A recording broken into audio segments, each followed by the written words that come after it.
How to log into your Gusto Payroll account. First thing first, head over to any of the web browser or you can move into Safari.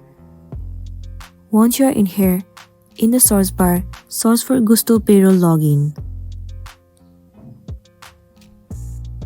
Different sites will be available to you.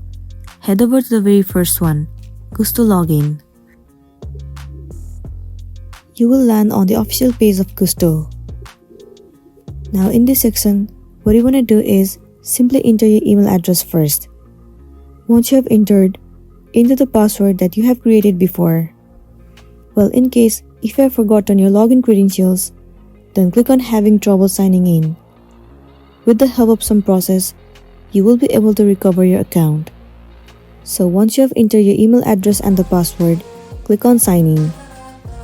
You will be successfully logged into your Gusto Payroll account and you'll be good to go.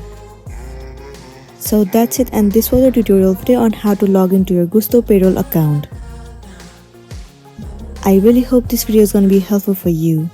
If it does, please make sure to like and subscribe to our channel. And thank you for watching it till the end.